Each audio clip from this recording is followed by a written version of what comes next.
Bonjour, bon, la question qui vous pose problème, c'est, on suppose que x est compris entre 2 et 3, on déduit un encadrement de x au carré, puis montrer que la valeur absolue de x au carré moins 6,5 est inférieure à 2,5. C'est cette notion de valeur absolue qui vous gêne. Les deux barres que vous voyez, ça se lit valeur absolue.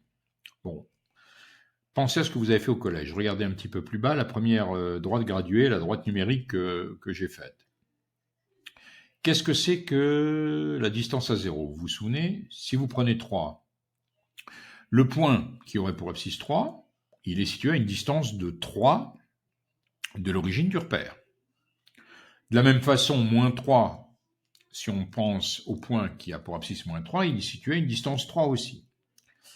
Donc, ils ont tous les deux la même distance à 0. Moins 3 et 3 ont la même distance à 0. Et bien, cette distance à 0, c'est la valeur absolue. La valeur absolue de 3, la valeur absolue de moins 3. La valeur absolue de moins 3, c'est pareil que la valeur absolue de 3, ça donne 3. Si vous prenez moins 4 et 4, opposés, la valeur absolue de moins 4, c'est égal à la valeur absolue de plus 4, c'est égal à 4. Donc c'est ça, la valeur absolue. En bas à gauche, moi je m'intéresse à un nombre A, et le renseignement que je vous donne, c'est que la valeur absolue de A moins 3, ça doit être inférieur ou égal à 2. Je me demande quelles sont les valeurs de A qui conviennent. On peut le trouver intuitivement, tracer là encore, comme je l'ai fait en bas à gauche, une droite numérique. Vous mettez 3. Dire que la valeur absolue de A-3 est inférieure ou égale à 2, ça veut dire que A, il est quelque part autour de 3, tel que A-3 ou moins A plus 3, attention, est inférieur ou égal à 2. Dire que la valeur absolue de A-3 est plus petit que 2, il y a deux solutions. Si le A-3, comme je le mets en dessous, est positif, ça revient à dire que A-3 est inférieur ou égal à 2.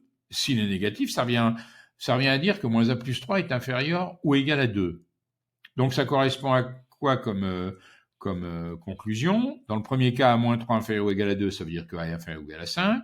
Moins A plus 3 inférieur ou égal à 2, attention, ça fait moins A inférieur ou égal à 2 moins 3, c'est-à-dire inférieur ou égal à moins 1. Et moins A inférieur ou égal à moins 1, attention, ça nous fait A supérieur ou égal à 1. Vous le voyez? Donc, vous pouvez dire A doit être compris entre 1 et 5. Dire que A-3, la valeur absolue de A-3 est inférieure ou égale à 2, forcément A est compris entre 1 et 5. Et ça, vous le sentiez intuitivement quand vous regardez votre droite numérique. Alors, en bas à droite, ce coup-ci, à la place de 3, je prends 0. Et je m'intéresse à, il faut que la valeur absolue de B-0 soit inférieure ou égale à 3. Ce qui revient à se poser la question, la valeur absolue de B soit inférieure ou égale à 3. Bon. Dire que la valeur absolue de B est inférieure ou égale à 3, ça veut dire que votre B, il est autour de 0, mais il ne doit jamais s'éloigner de plus de combien? De plus de 3 unités du 0, ou plutôt du point d'abscisse 0. Donc intuitivement, vous sentez bien que ça signifie que B est compris entre moins 3 et 3. Bon. Alors, si on le fait de manière plus rigoureuse, la valeur absolue de B-0, il y a deux solutions. Soit c'est B-0, si B-0 est positif, c'est-à-dire si B est positif, ce qui revient à dire que B est inférieur ou égal à 3, ou bien B-0 est négatif, ce qui revient à dire tout simplement que B est négatif, donc ça nous fait moins B inférieur ou égal à 3, parce que moins B plus 0 c'est moins B, ce qui veut dire B supérieur ou égal à moins 3. Ce qui revient donc à B compris entre moins 3 et 3. Donc quand je dis valeur absolue de B inférieure à 3, ça veut dire que B, il est compris entre moins 3 et 3. Ça va nous servir pour l'exercice. Je prends maintenant l'exercice. On démarre de x compris entre 2 et 3. Pourquoi est-ce que x au carré est forcément compris entre 2 au carré et 3 au carré? Regardez bien le graphique, les traits en violet. Après 0, la fonction elle est comment? Croissante.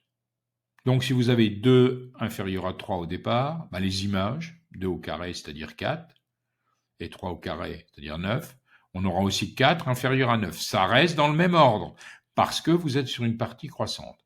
Donc si j'ai x compris entre 2 et 3, ça revient à dire que x au carré est compris entre 2 au carré et 3 carré, ça revient à dire que x au carré est compris entre 4 et 9. Moi, je veux arriver à x au carré moins 6,5. Eh ben, je le fabrique, j'enlève 6,5 à chaque membre de l'inégalité, de la double inégalité. Ça veut dire que x au carré moins 6,5 est compris entre 4 moins 6,5 et 9 moins 6,5. Ça veut dire que x au carré moins 6,5, c'est compris entre moins 2,5 et 2,5. Ça vous rappelle rien? Si vous pensez que x au carré moins 6,5, c'est un nombre b, par exemple, comme tout à l'heure en bas à droite. Si b est compris entre moins 2,5 et 2,5, ça veut dire quoi? Bah, ça veut dire que la valeur absolue de b, c'est-à-dire ici la valeur absolue de x au carré moins 6,5, c'est inférieur à 2,5. Est-ce que vous voyez bien le rapport entre ces deux dernières lignes et ce qu'on a fait en bas à droite? En bas à droite, on avait valeur absolue de b inférieure ou égale à 3. Ça revient bien à b compris entre moins 3 et 3. Ici, on avait x au carré moins 6,5 compris entre moins 2,5 et 2,5. Ça revient à dire que valeur absolue de x au carré moins 6,5 est inférieure à 2,5. Voilà. Alors, regardez bien, repassez-vous éventuellement la vidéo. Ça devrait vous aider, hein.